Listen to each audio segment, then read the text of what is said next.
Бұл Қазақстанның жері. Оны ата-бабамыз қанын төгіп тастап кеткен және табиғатымыздың сұлулығына көз тоймайды. Ол өзіміздің ұлттық аманатымыз болып саналады. Аманатымызды қастерлеп, қорғауымыз керек еді. Бірақ қазіргі таңда әлеуметтік желіде Қазақстанның табиғаты туралы әртүрлі туристер мен жергілікті халықтың пікірлері қызу талқылауға түсуде. Біз осындай кең байтақ Қазақстанның жерімен мақтану қажет едік. Алайда кей жердегі ластану деңгейі шаңды қынжылтады. Береговую линию вдоль горной реки Сайрам-Су в Туркестанской области очистили от мусора. Әсіресе, осындай ластанған жерлерді жинауға бағытталған экопоходтарды жасауға көптеген адамзаттың жұмыс күші, олардың уақыты, мемлекеттен бөлінетін алып қаражат үлкен проблема болып табылады. Әртүрлі аса өзекті мәселелерге цифрлық шешімдер жасап жүрген Назарбаев зияткерлік мектебінің командасы ретінде біз де осы проблеманың шешілуіне өзіміздің үлесімізді қосқымыз келеді. Сондықтан да сіздерге пластик-бат атты жобамызды таныстырғымыз келеді. Пластик қалдықтары қазіргі экологияның ең күрделі мәселелерінің бірі.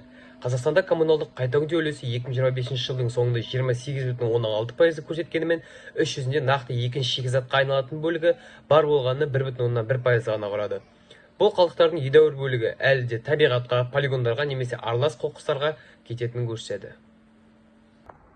Әсіресе, осындай ластанған жерлерді жинауға бағытталған экопоходтарды жасауға көптеген адамзаттың жұмыс күші, олардың уақыты, мемлекеттен бөлінетін алып қаражат үлкен проблема болып табылады. Біздің шешіміміз жасанды интеллект арқылы сұрыптауды қолданатын автономды ластанған жерлерді тазалайтын робот. Және де біздің дрон камерадағы фотоларды жасанды интеллект арқылы өңдеу арқылы пластиктерді анықтайды және қоқыс табылған жағдайда осы жердің координаталарын сақтап алып, роботқа осы жерге келу керек екен туралы сигнал жібереді.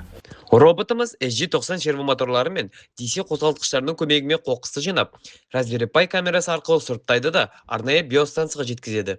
Ал ол жерден қайта өңдеу зауыттары пластикке екінші өмір сыйлайды. Мен Мұрат Филаман, осы жобаның көшбасшысы болдым. Ал Сейітнов Әділет жасанды интеллект алгоритмдерін жасаса, Манкеев Аян жергілікті компаниялармен келіссөздер жүргізді. Ал Нұрлан Саян презентация және жобаның сыртқы визуализациясын жасаған болатын. Және де біздің жасанды интеллект алгоритмдеріміз осы GitHub-қа жүктелген. Назарларыңызға рахмет. Жобамыз ұнады деген үміттеміз.